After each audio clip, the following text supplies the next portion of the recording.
भीष्म पितामह पांडवों को उपदेश कर रहे हैं। दान के बारे में बता रहे थे।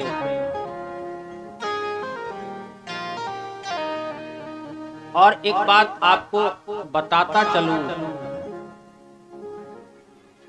हमें धर्म के कार्य में जरूर कुछ न कुछ उसका भाग निकालना चाहिए, क्योंकि स्पष्ट लिखा है, जिंदगी जब तक रहेगी प्यारे, फुर्सत न होगी काम से, और कुछ समय ऐसा निकालो, प्रेम कर लो शाम से। ये जिंदगी तो चलती रहती है, इसलिए धर्म के कार्य में यदि मैं कुछ न कुछ करता रहूंगा तो आपका धन जो है वो पवित्र रहेगा। नहीं तो दिक्कत में आ जाते हम लोग। धन को केवल मैंने कमाया है, संचित किया है, और उसको उपयोग करने का हमें तरीका पता नहीं है बंधुओं। केवल धन को मैंने कमाया है। जैसे एक उदाहरण के तौर पर मैं आपको बताना चाहूंगा प्यारे बंधुओं, एक कुआं है और उस कुआं में जल भरा पड़ा है, और उस कुआं के जल को हम खींचना बंद कर दें और 1 साल के बाद उस कुआं के पास में जाना, वो पानी पीने योग्य नहीं रहेगा बंधुओं। क्यों? क्योंकि उस कुआं में केवल पानी, और पानी हमने जमा किया है, उसमें से निकाला नहीं है। ऐसे ही धन को संचित करोगे और धन को अच्छे काम में व्यय नहीं करोगे, खर्च नहीं करोगे, तो धन में बहुत बड़ी विपत्ति आ जाएगी। कहीं बेटा बीमार होगा, कहीं कुछ बीमार होगा, डॉक्टर आएगा, देखेगा, नब्ज देखेगा, फिर कह देगा कि अमेरिका ले जाओ, 50 लाख रुपया लगेगा। अरे इससे बढ़िया तो 50 रुपया भागवत जी में ही दान कर दो। प्यार से बोलो राधे राधे। अब ये मत समझना कि पंडित जी कंजूस मतलब लालची हैं, ऐसा मत सोचना। जो भागवत जी में लिखा हुआ है, जो भागवत जी आदेश कर रहे हैं, वही व्यास मंच से आप तक प्रसाद पहुंचाया जा रहा है। तो अब कुछ लोग ऐसे भी होते हैं, ध्यान देना कैसे। एक बड़े बूढ़े बुजुर्ग थे,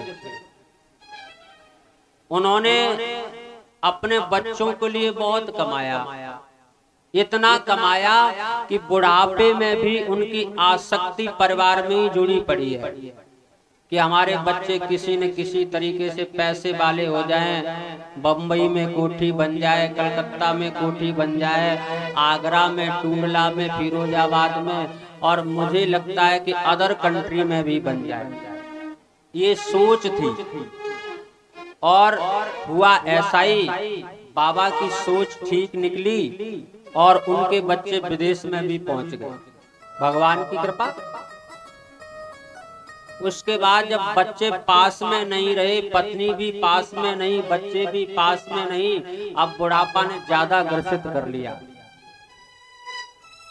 बच्चों को टेलीफोन इत्यादि कराया कि भाई मैं बीमार हूँ और आ जाइए, हमारी देखरेख कर लो। तो जैसे टेलीफोन पहुंचा तो बच्चों ने सोचा कि हमारे पिताजी ने धन इकट्ठा कर लिया होगा, चलो धन को लेकर के आते हैं। और बच्चों को ये पता चल जाए कि मेरे पिताजी बीमार हैं, तब तो नहीं आते। सोचा कि धन गठरी मिल जाएगी तो आएंगे। आए, पुनः पिताजी के हालचाल देखा, क्या हुआ, डॉक्टर को बुलाया। डॉक्टर ने कहा कि अब ये काबू से बाहर हैं, अब इनका कोई ट्रीटमेंट हमारे यहाँ नहीं है। हाँ, अगर आप ट्रीटमेंट कराना चाहते हो तो विदेश में मेरा कांटेक्ट है, एक डॉक्टर से मैं संपर्क करूंगा और शायद वो डॉक्टर इनको ठीक ही कर देगा। अरे भाई तुरंत कांटेक्ट करो। किया। डॉक्टर ने कहा कि मैं एक ऐसा इंजेक्शन लगाऊंगा, आपके बाबा जरूर कुछ न कुछ बात करेंगे, आपके पिता। बच्चों ने कहा कि डॉक्टर साहब सबसे बड़ी बात तो यही है कि बात ही कर लें, मुझे ठीक भी नहीं चाहिए, मुझे तो सिर्फ बात करने का ही तो हम इंजेक्शन लगवा रहे हैं। बोले वो क्यों? बोले वो इसलिए कि ये धन कहीं इकट्ठा कर रहे, अब इनकी जबान भी बंद हो गई, बोलना चाहते हैं लेकिन चाह करके भी बोल नहीं पाते हैं। पासबुक इत्यादि मुझे पता नहीं कहाँ रख दी, अब क्या करूं? डॉक्टर ने कहा ठीक है 50,000 रुपए लगेगा, फ्लाइट का टिकट दोनों तरफ का, और मैं आ रहा हूं। डॉक्टर साहब आए, डॉक्टर ने नब्ज देखी, आंखों को टटोल करके देखा तो गड़बड़ स्थिति। डॉक्टर ने एक इंजेक्शन भरा और इंजेक्शन भर करके एक इंजेक्शन लगाया उनके। तो बाबा ने, उन बुजुर्ग ने अपने बच्चों से कहा, अरे भले आदमी मेरी तरफ क्या देख रहे हो, ये गैया का बछड़ा पूरी झाड़ू को चबा जा रहा है, प्यार से बोलो। अरे हम तो मरने वाले हैं, ये गैया का बछड़ा 5 रुपया की झाड़ू का नुकसान कर जाएगा। और इतना कह करके वो मर गए।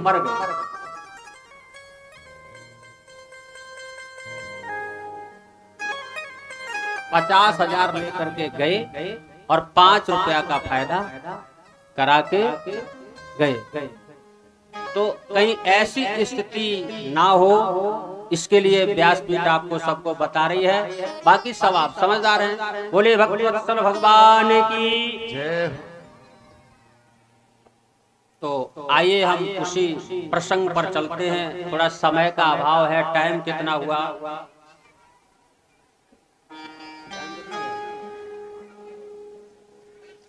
कथा अभी बोलूं या विश्राम? हाथ उठाओ कितने लोग ऐसे हैं जो कथा अभी चाहते हैं कुछ समय तक कथा चले। Very good. माताएं भी हाथ उठाएं।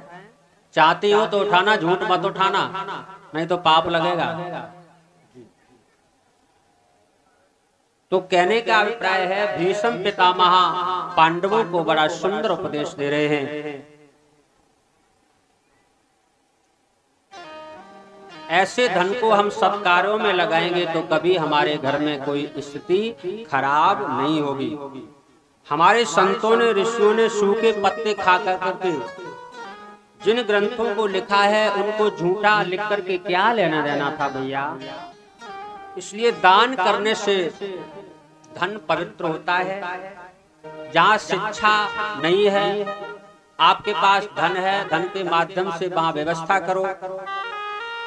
जहाँ नितांत गरीब लोग रहते हैं, विपन्न लोग रहते हैं, धन के माध्यम से उनकी व्यवस्था करें। और जहाँ कहीं मंदिर बनने के लिए हो, आपके पास धन एडवांस है तो मंदिर में दान जरूर दें। ऐसा भीष्म पितामह पांडवों को उपदेश दे रहे हैं। और दूसरी बात मैं यह कहना चाहता हूँ, तुम राजा हो और राजा के लिए पहला कर्तव्य है अपने प्राणों की बलि लगाकर भी प्रजा का शुभ चिंतन करना। राजा को आंखों के सामने कभी पाप होते हुए भी नहीं देखना।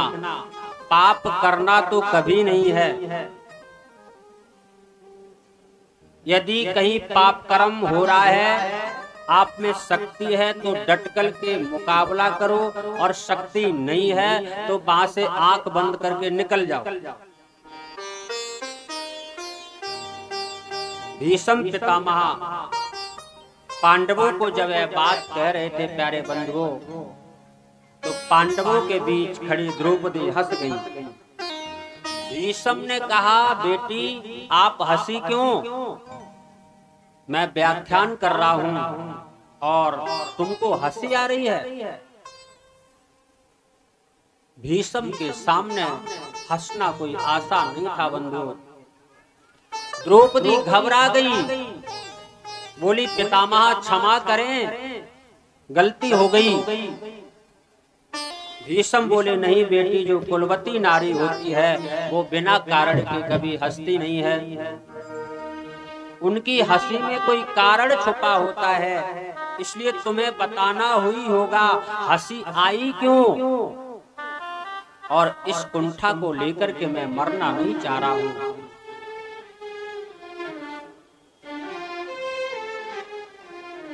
द्रौपदी बोली, आज तो बड़ा भारी ज्ञान का उपदेश कर रहे हो पितामह। आंखों के सामने पाप होता देखना महापाप है। तो पितामह ये महापाप आपने क्यों किया है? भरी सभा में दुष्ट दुशासन जब मुझे निर्वस्त्र कर रहा था, उस सभा में सबसे आगे आप बैठे थे और मैंने आपसे सबसे पहले प्रश्न किया था कि पांडव जब अपने आप को दांव पर लगा चुके हैं, आपके दास बन गए हैं, तो मुझे दांव पर लगाने का अधिकार उनको किसने दिया है? और दूसरा प्रश्न किया था, एक रजस्वला नारी को सभा में खींच करके लाना कहाँ का धर्म है? लेकिन मेरी बात सुनकर के आपने सिर को नीचा कर दिया था। पितामह, आप जरा सा भी इशारा कर देते तो हिम्मत नहीं थी दुष्ट दुशासन की कि मेरी साड़ी का पल्लू भी टच कर देता। आप अपनी आंखों के सामने सारा व्रत देखते रहे। वो तो मेरे गोविंद की कृपा, मेरे कन्हैया की कृपा, द्वारिकाधीश की कृपा, उन्होंने मेरी लाज बचाई आकर के, अपनी बहन की इज्जत बचाई। लेकिन आप जैसा धुरंधर विद्वान, वीर पराक्रमी संत देखता रहा। आज कहते हो कि आंखों के सामने पाप देखना महापाप होता है। ये पाप आपने क्यों किया है? इस बात को सुनकर के भीष्म पितामह हिचकियों से रो पड़े हैं। श्री सूत जी कहते हैं, जो महापुरुष अपने जीवन में कभी रोया नहीं है, वो आज अपनी हिचकियों को रोक नहीं पा रहा है। द्रौपदी से बोले, बेटी तुम सत्य कहती हो, मैं वही अभागा भीष्म हूं, लेकिन जिसकी आंखों के सामने तुम्हें निर्वस्त्र किया गया था, परंतु बेटी तुम क्या जानती हो, आज 54 दिन हो गए मुझे बाणों की सैया पर लेटे लेटे। मुझे इतनी वेदना होती है, मुझे इंद्र मार नहीं सकता है। बेचारा इंद्र मुझे क्या मारेगा, अर्जुन मुझे क्या मार सकता है। फिर भी 54 दिन हो गए बाणों की सैया पर, और एक एक बूंद रक्त की मेरे शरीर से निकल चुकी है। बेटी, मैं इस पूरे कष्ट को सहन कर रहा हूँ। अब मेरा शरीर शुद्ध हो गया है, मेरी बुद्धि भी शुद्ध हो गई है। दुर्योधन के दूषित अन्न से बना रक्त अब निकल चुका है। मुझे मेरे पूर्व जन्मों की याद है। कृष्ण, मैंने कभी पाप नहीं किया है। अब कृष्ण और भीष्म पितामह की वार्ता हो रही है।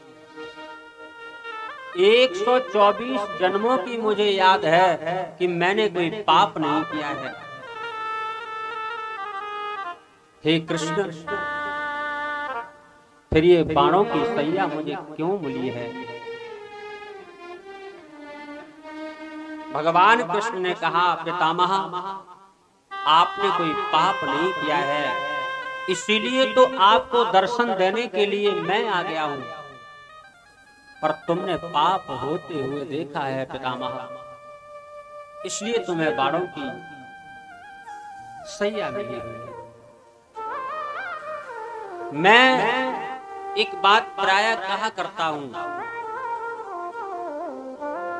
जीवन में बहुत गलतियां होती हैं और कभी कभी क्या होता है, अपनी गलती का हमें एहसास नहीं होता है।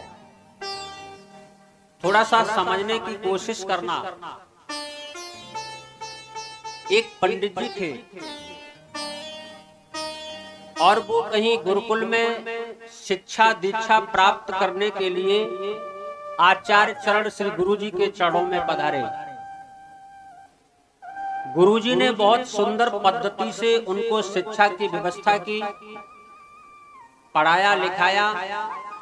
उसके बाद उन पंडित जी के घर से वायु स्वरदूत अर्थात टेलीफोन पहुंचने लगे कि बेटा अब आप अपने गुरु से आज्ञा लो और आप अपने घर आए, आपकी शिक्षा दीक्षा प्राप्त हो चुकी है, आप घर पधारे। उस ब्राह्मण ने अपने गुरुजी से कहा, बोले गुरुजी आपकी कृपा से मुझे शिक्षा दीक्षा प्राप्त हो चुकी है, अब कृपया मुझे अपने घर की अनुमति दें। गुरुजी ने कहा बेटा बहुत सुंदर है, आप घर जा सकते हो। पंडित जी ने कहा, बोले गुरुजी घर जाने से पहले आपको गुरु दक्षिणा में क्या दूं? मैं कुछ दक्षिणा देना चाहता हूं। गुरुदेव ने कहा बेटा यदि गुरु दक्षिणा आप देना चाहते हो तो एक ही दक्षिणा दे दो। बोले क्या? कि आप सिर्फ संस्कार बनो और आज्ञावान बनो, बस एक ही दक्षिणा मुझे चाहिए। अरे नहीं महाराज, ये तो मैं हूं और रहूंगा, आपका शिष्य हूं, लेकिन कुछ और भी। बोले और यदि आप देना चाहते हो तो आपकी गुरु माता अंदर आश्रम में है, उनसे जाकर के पूछो, वो जो कहेंगी वो दक्षिणा दे देना। गुरु माता के पास में जैसे ही वो ब्राह्मण गया और कहा, माँ मैं गुरुजी को कुछ दक्षिणा देना चाहता हूँ, आप आदेश करें क्या? बोले बेटा गुरुजी की कोई आकांक्षा नहीं है दक्षिणा लेने की, और फिर भी तेरे मन में यदि इस तरीके की कल्पना आ रही है तो गुरुजी को एक दक्षिणा दे दे। बोले क्या? बोले राजा नल की पत्नी है दमयंती। क्या है? राजा नल की पत्नी है दमयंती, और वो दमयंती अपने कानों में पुष्पों का हार पहनती है। उन हारों को लेकर के, फूलों के हार को लेकर के गुरुजी को दक्षिणा में दे दो, बस और कुछ नहीं चाहिए। उस तेजस्वी ब्राह्मण ने कहा, ये कौन सी बड़ी बात है, और दमयंती तो हर किसी से मिलती हैं, उनका स्वभाव बहुत सुंदर है, उनकी विशेषता चारों तरफ फैली हुई थी, कीर्ति उनकी फैली हुई थी। वो तेजस्वी ब्राह्मण जैसे ही गया तो दमयंती के पति बैठे हुए थे। कहा कहां पर मिलेंगी दमयंती? बोले आप सीधे चले जाओ। हजारों सैकड़ों दास दासियां उनकी बैठी हुई थी, और जैसे ही वो तेजस्वी ब्राह्मण पहुंचा प्यारे भक्तों, तो दमयंती देवी के दर्शन नहीं हुए। लौट करके पुनः राजा के पास में आया और कहा, बोले देवी के तो दर्शन नहीं हुए हैं। अरे क्यों नहीं हुए हैं? वो तो सबसे मिलती हैं, और आप तो तेजस्वी ब्राह्मण हैं, आपसे तो जरूर मिली होंगी। बोले महाराज मैं सत्य कहता हूँ, बिल्कुल नहीं मिली। दूसरी बार जाओ। दूसरी बार गए, दूसरी बार भी नहीं मिली। तीसरी बार भी भेजा, तीसरी बार भी नहीं मिली। चौथी बार राजा ने कहा, यदि दमयंती के आपको दर्शन नहीं हो पा रहे हैं ब्राह्मण देवता, तो आपके अंदर जरूर कोई कमी है। क्या है? कमी। बोले मेरे अंदर कोई कमी नहीं है, मैं उस गुरु का लाल हूँ, मैं बिल्कुल 100% बात कह रहा हूँ, मेरे अंदर कोई कमी नहीं है। बोले आपके अंदर जरूर कोई कमी है, आप इसका वेरिफिकेशन करो, आप इसका कुछ न कुछ देखो, कोई दिक्कत है, तभी आपको देवी का दर्शन नहीं हुआ। वो ब्रह्मचारी उदास होकर के अपने गुरु चरणों के पास में पहुंचा और कहा, गुरु आपका शिष्य होकर के मुझे देवी दमयंती का दर्शन नहीं हुआ, मेरे अंदर कोई भी कमी नहीं है। गुरु जी ने कहा, बेटा तेरे अंदर एक थोड़ी सी कमी हो गई थी। बोले क्या हो गई थी गुरु जी? बोले जब आप दमयंती के दर्शन करने जा रहे थे तो रास्ते में एक पेड़ था, उस पेड़ पर कोई फल लगा हुआ था, आपने वो फल ग्रहण कर लिया है, पान कर लिया था, और वो फल खा करके आपने कुल्ला नहीं किया था। इसी कमी के वजह से दमयंती ने आपको दर्शन नहीं दिया है। तो आप विचार करिए,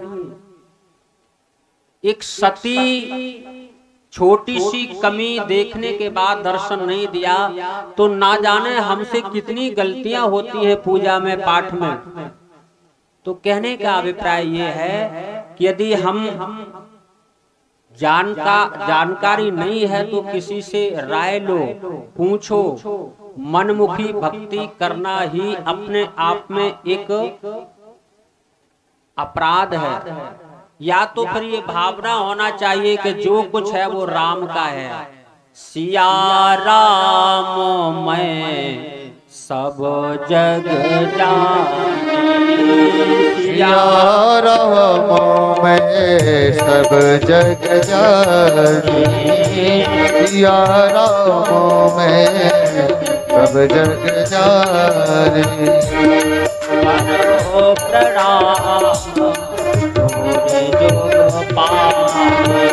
करहो प्रणाम जोर जुग पानी, सिया राम में सब जग जानी, सिया राम में सब जग जानी। करहो प्रणाम जोर जुग पानी, करहो प्रणाम जोर जुग पानी। या तो दृष्टि हमारी इतनी महान बने कि सब में प्रभु नजर आवे। महाराष्ट्र में एक संत थे, उनका नाम था तुकाराम जी। उन्होंने मन में संकल्प कर लिया, गंगोत्री से जल ले जाकर के सेतुबंद रामेश्वर में चढ़ाऊंगा। मन में संकल्प कर लिया, गंगोत्री से जल लिया और पैदल 12 वर्ष का समय लगा महाराज जी को पैदल। मंदिर की शिखर, मंदिर की गुम्मट 100 मीटर से पहले ही होगी।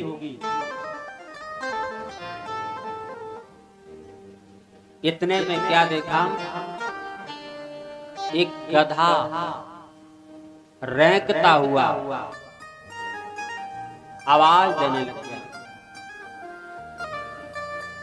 तो महाराज जी ने जो जल भगवान शिव को चढ़ाना था वो जल उस गधे को पिला दिया,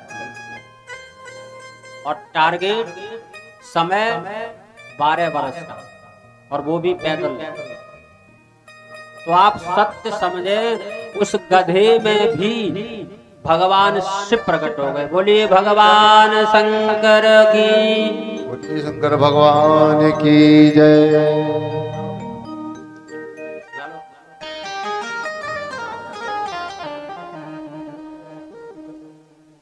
है धन तेरी माया जग में, ओ दुनिया के रखवाले, शिव शंकर डमरू